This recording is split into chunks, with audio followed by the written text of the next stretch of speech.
ಆಕಾಶವಾಣಿ ಮೈಸೂರು.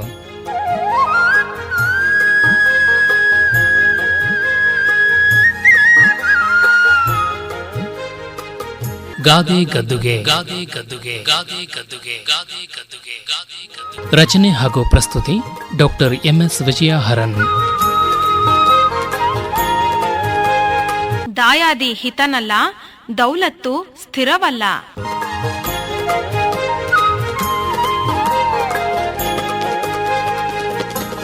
ಅಕ್ಕ ಅಕ್ಕ, ಹಬ್ಬ ಅಂತೂ ಇಂತೂ ಬಂದ್ಯಾ ಅಲ್ವಾ ರಾಮು?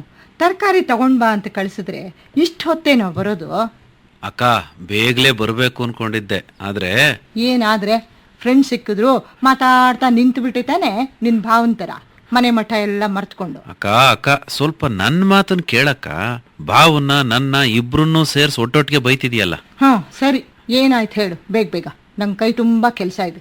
ತರಕಾರಿ ತಗೊಂಡ್ ಬರ್ತಿದ್ನ, ದಾರಿನಲ್ಲಿ ಇಬ್ರು ಅಣ್ಣ ತಮ್ಮಂದ್ರು ವರಸೆಯಲ್ಲಿ ದಾಯಾದಿಗಳಂತೆ ಜಗಳ ಆಡ್ತಿದ್ರು. ಕೊನೆಗೆ ಕೈ ಮಿಲಾಯಿಸಿ ಪೊಲೀಸ್ನವ್ರು ಬಂದು ಸ್ಟೇಷನ್ಗೆ ಎಳ್ಕೊಂಡು ಹೋದ್ರು. ಅದನ್ನ ನೋಡ್ತಾ ಇದ್ದೆ, ಅದಕ್ಕೆ ಸ್ವಲ್ಪ ಬರೋದು ಲೇಟ್ ಆಯ್ತು ಅಷ್ಟೆ. ಅದ್ಯಾಕಂತಪ್ಪ ಅಷ್ಟು ಭಾರಿ ಜಗಳ? ಅದೇನೋ ಆಸ್ತಿ ಹಂಚಿಕೆನಲ್ಲಿ ತಕರಾರು ಬಂತಂತೆ. ಮಾತು ಎಲ್ಲಿಂದ ಎಲ್ಗೋ ಹೋಗ್ತಾ ಇತ್ತು. ನಾನಂತೂ ಇಬ್ರಲ್ಲೊಬ್ರು ಏಟ್ ತಿನ್ಸ್ ಹತ್ತೇ ಹೋಗ್ಬಿಡ್ತಾರೆ ಅನ್ಕೊಂಡಿದ್ದೆ.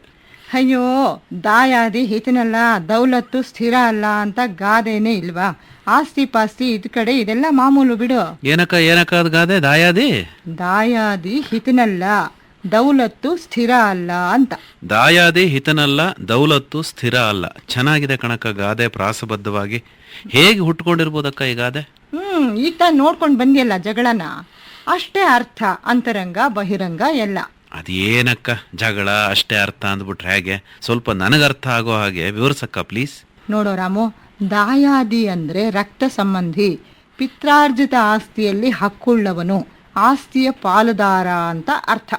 ದಾಯವಾದಿ, ದಾಯಿಗ ಅಂತ ಕೂಡ ಕನ್ನಡದಲ್ಲಿ ಕರೀತಾರೆ. ಮತ್ತೆ ಸಂಸ್ಕೃತದಲ್ಲಿ ದಾಯಿಕ ಅಂತಲೂ ಕರೀತಾರೆ ಕಣೋ. ಅಂದ್ರೆ ಪಿತ್ರಾರ್ಜಿತ ಆಸ್ತಿಯಲ್ಲಿ ಹಕ್ಕುಳ್ಳವರು ಅಂದ್ರೆ ಸೋದರರು ಅಂತನಾ? ಮತ್ತೆ ವಂಶ ಪಾರಂಪರ್ಯವಾಗಿ ಬಂದಂತಹ ಆಸ್ತಿ ಅಂದ್ರೆ ಪಿತ್ರಾರ್ಜಿತ ಆಸ್ತಿ. ಅದು ಒಬ್ಬರಿಗೆ 3-4 ಜನ ಗಂಡು ಮಕ್ಕಳಿದ್ರೆ ಎಲ್ಲ ಗಂಡು ಮಕ್ಕಳಿಗೂ ಹಂಚಲಾಗುತ್ತೆ, ಮುಂದೆ ಅವರ ಗಂಡು ಮಕ್ಕಳುಗಳಿಗೆ. ಹೀಗೆ ಈ ಸೋದರ ಸಂಬಂಧಿಗಳನ್ನೆಲ್ಲ ರಕ್ತ ಸಂಬಂಧಿಗಳು, ದಾಯಾದಿಗಳು ಅಂತ ಕರೀತಾರೆ. ದಾಯಾದಿ ಹಿತನಲ್ಲ ಅಂತ ಯಾಕಂದ್ರಕ್ಕ? ದಾಯಾದಿ ಹಿತನಲ್ಲ, ದೌಲತ್ತು ಸ್ಥಿರ ಅಲ್ಲ ಅನ್ನೋ ಈ ಗಾದೆ ಬಗ್ಗೆ ನಮ್ಮ ಜನಪದರಲ್ಲಿ ಒಂದು ಕಥೆನೇ ಹುಟ್ಕೊಂಡಿದೆ ಕಣ.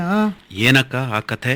ನೋಡೋ, ಹಿಂದೆ ನಾಗವಾಲ ಅನ್ನೋ ಊರಿನಲ್ಲಿ ಕಾಳಿಂಗ ಮತ್ತೆ ನಾಗಪ್ಪ ಅಂತ ಇಬ್ರು ದಾಯಾದಿಗಳು ಇದ್ರಂತೆ. ಯಾವುದೋ ಆಸ್ತಿ ಜಗಳದಿಂದಲೋ ಏನೋ ಒಬ್ಬರು ಮುಖ ಕಂಡ್ರೆ ಇನ್ನೊಬ್ಬರಿಗೆ ಆಗ್ತಾ ಇರ್ಲಿಲ್ವಂತೆ. ದ್ವೇಷ, ಅಸೂಯೆ ಅಸಾಧ್ಯವಾಗಿತ್ತು. ಎದುರು ಮನೇಲೆ ವಾಸವಾಗಿದ್ರು ಒಬ್ರಿಗೊಬ್ರು. ಸರಿ, ಈ ಕಾಳಿಂಗ ನಾಗಪ್ಪನ ತುಂಬ ದ್ವೇಷಿಸ್ತಾ ಇದ್ದ. ಯಾಕೆಂದರೆ ಇವನು ನಾಗಪ್ಪನಷ್ಟು ಶ್ರೀಮಂತ ಆಗಿರಲಿಲ್ಲ. ಮತ್ತು ಈ ನಾಗಪ್ಪನಿಗೆ ಶ್ರೀಮಂತಿಕೆಯ ಅಹಂಕಾರ ಬೇರೆ ತುಂಬ ಸೇರಿತ್ತು. ತಮ್ಮನ ಕಂಡ್ರೆ ಸ್ವಲ್ಪನೂ ಇದಿರಲಿಲ್ಲ, ತುಂಬ ತಿರಸ್ಕಾರ ಮಾಡ್ತಾ ಇದ್ದ. ಒಂದಿನ ಶಿವರಾತ್ರಿ ಹಬ್ಬ, ಒಬ್ಬ ಜೋಗಿ ಭಿಕ್ಷಾ ಕೇಳಕ್ಕೆ ಬರ್ತಾನಂತೆ. ಸರಿ, ಈ ಕಾಳಿಂಗ ಅವನ ಪಾದಪೂಜೆ ಎಲ್ಲ ಮಾಡ್ತಾನೆ. ಜೋಗಿಗೆ ಅವನ ಕಷ್ಟ ನೋಡಿ ಮನಸ್ಸು ಕರಗುತ್ತೆ. ಏನು ಬೇಕೋ ಕೇಳ್ಕೊಪ್ಪ ಅಂತಾನೆ. ಆಗ ಇವನು ಹೇಳ್ತಾನೆ, ನಾನು ತುಂಬ ಕಷ್ಟದಲ್ಲಿದ್ದೀನಿ, ದಾಯಾದಿ ನನಗೆ ತುಂಬ ಮತ್ಸರ ಎಲ್ಲ ತೋರಿಸ್ತಾನೆ, ನಂಗೆ ಒಳ್ಳೆ ಮನೆ ಅದೆಲ್ಲ ಬೇಕು ಅಂತ. ಆಯಿತು, ಈ ಒಂದು ಗಟ್ಟಿ ವಿಭೂತಿ ಉಂಡೆ ಕೊಟ್ಟುಬಿಟ್ಟು ಇದನ್ನು ಈ ಮಂತ್ರ ಹೇಳಿದ್ರೆ ನಿನಗೇನು ಬೇಕೋ ಅದು ಶಿವ ಪ್ರತ್ಯಕ್ಷ ಆಗಿ ಕೊಡ್ತಾನೆ ಅಂತ ಹೇಳುತ್ತೆ. ಏನು, ವಿಭೂತಿ ಉಂಡೆ ಕೊಟ್ಟಂಥ ಬೈರಾಗಿ. ಅದರಂತೆ ಶಿವ ಪ್ರತ್ಯಕ್ಷ ಆಗ್ತಾನೆ. ಮತ್ತು ಇವನು ತನಗೊಂದು ಒಳ್ಳೆ ಮನೆ ಬೇಕು ಅಂತ ಕೇಳ್ತಾನೆ. ಒಳ್ಳೆ ಮನೆ ಇವನಿಗೆ ಆಗುತ್ತೆ. ಸರಿ, ಎದರ ಮನೇಲಿದ್ದಂಥ ದಾಯಾದಿ ಇರ್ತಾನಲ್ಲ ನಾಗಪ್ಪ, ಅವ್ನು ನೋಡ್ಬಿಟ್ಟು ಬೆಳಗಾಗಿದ್ದು, ಏನು ಇಂಥ ಒಳ್ಳೆ ಮನೆ ಇವನು ಬಂತು, ಎಲ್ಲಿಂದ ಬಂತು ಅಂತ ಅವನಿಗೆ ಇನ್ನೂ ಹೊಟ್ಟೆಕಿದ್ದು ಜಾಸ್ತಿ ಆಗುತ್ತೆ. ಆಮೇಲೆ ಬೈರಾಗಿ ಬಂದಿದ್ದ ವಿಷಯ ಎಲ್ಲ ಯಾರಿಂದಲೋ ಗೊತ್ತಾಗುತ್ತೆ.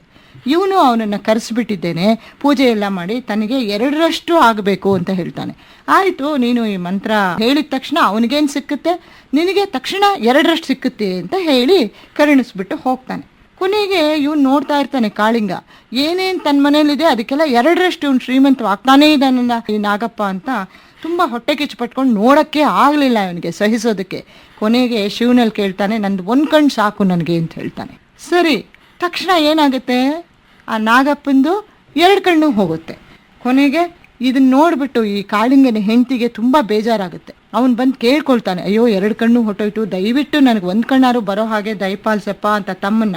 ಆದ್ರೆ ಅವನ ಮತ್ಸರ ಹೇಗಿರುತ್ತೆ ಅಂದ್ರೆ, ನೀನು ಎಷ್ಟು ತಾತ್ಸಾರ ಮಾಡಿದ್ಯಾ, ನಿನ್ನ ಬಗ್ಗೆ ನನಗೆ ದಯ ಬರೋದಿಲ್ಲ ಅಂತನ್ಬಿಟ್ಟು ತಿರಸ್ಕಾರ ಮಾಡ್ತಾನೆ. ಕೊನೆ ಗಂಡ ಹೆಂಡತಿಗೆ ಜಗಳ ಆಗ್ಬಿಟ್ಟು ಅವಳೇನು ಮಾಡ್ತಾಳೆ, ಏನು ನಿಮಗೆ ಒಂದು ಸ್ವಲ್ಪನೂ ಅಣ್ಣನ ಬಗ್ಗೆ ಕರುಣೆ ಇಲ್ವಾ ಅಂದ್ಬಿಟ್ಟು ಆ ವಿಭೂತಿ ಉಂಡೆನ ಕೆಳಗಡೆ ಎಸೆದು ಬಿಡ್ತಾಳೆ. ಸೊ ಅದು ಚೂರಾಗಿ ಮಂತ್ರಶಕ್ತಿನೇ ಕಳ್ಕೊಂಡ್ಬಿಡುತ್ತೆ. ಕೊನೆಗೆ ಏನಾಗುತ್ತೆ ಹೇಳು? ಸಾಯೋವರೆಗೂ ಅದೇ ರೀತಿ ಇದ್ರಕ್ಕ ಇಬ್ರು? ಅಷ್ಟೇ ಅಲ್ಲ, ಈ ದಾಯಾದಿಗಳ ಈ ಹೊಟ್ಟೆ ಕಿಚ್ಚಿನ ಕಂಡ ಜನಪದರು ದಾಯಾದಿ ಹಿತನಲ್ಲ, ದೌಲತ್ತು ಸ್ಥಿರ ಅಲ್ಲ ಅಂತ ಮಾತಾಡ್ಕೊಂಡ್ರು. ಮತ್ತೆ ಬಾಗಾದಿ ಇತ್ತಾವು ಬೆಂಕಿ ಕಡಿಮೆಯಾ, ದಾಯಾದಿ ಇತ್ತಾವು ದಳ್ಳೂರಿ ಕಡಿಮೆಯಾ ಅನ್ನೋ ಗಾದೆಗಳು ದಾಯಾದಿ ಮತ್ಸರಾನೇ ಎತ್ತಿ ಹಿಡಿಯೋ ರೀತಿಲಿ ಉಟ್ಕೊಂಡ್ರು.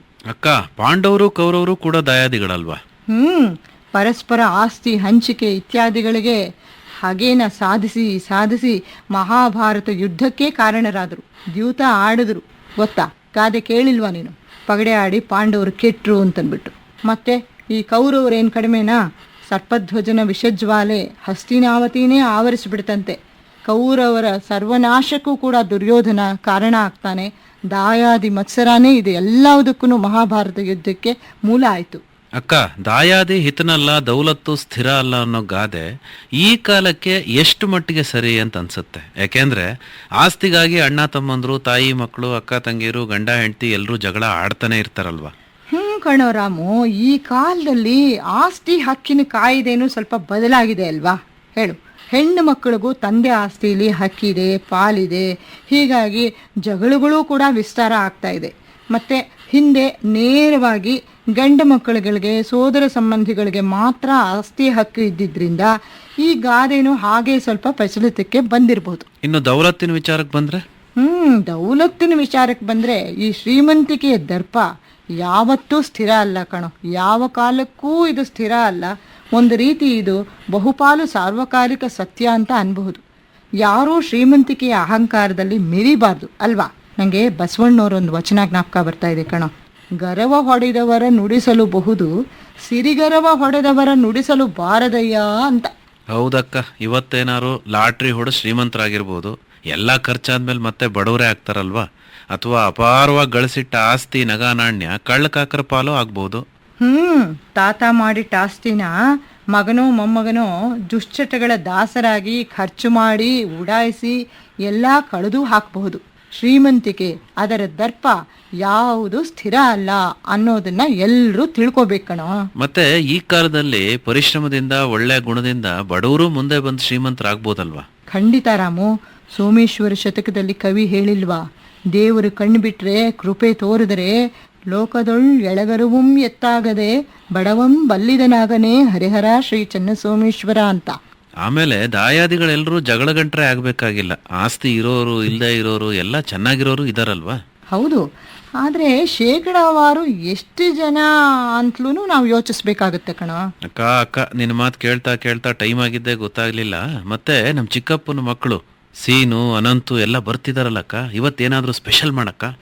ನಿನಗಿಂತ ಮುಂಚೆ ನಂಗೂ ಗೊತ್ತು ಕಣೋ, ಫೋನ್ ಮಾಡಿದ್ರು ಅವರೆಲ್ಲ. ಹಾಗಾದ್ರೆ ಏನ್ ಸ್ಪೆಷಲ್ ಇವತ್ತು? ಕಾಯಿ ಹೋಳಿಗೆ, ಬಿಸಿಬೇಳೆ ಬಾತು, ಬೊಂಬಾಯಿ ಬೋಂಡ, ಕೇಸರಿ ಬಾತು ಎಲ್ಲ ಮಾಡಿದೀನಿ. ಆಹಾ, ಇದೇ ಮಹಾ ಸುದಿನ.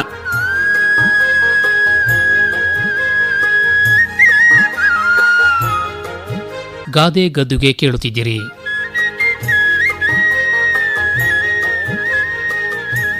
ರಚನೆ ಹಾಗೂ ಪ್ರಸ್ತುತಿ ಡಾಕ್ಟರ್ MS ವಿಜಯ ಹರನ್.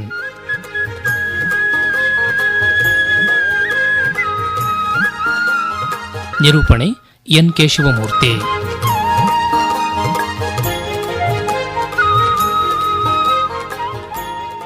ಈ ಕಾರ್ಯಕ್ರಮ ಆಕಾಶವಾಣಿ ಮೈಸೂರು ಕೇಂದ್ರದಿಂದ ಮೂಡಿಬಂತು.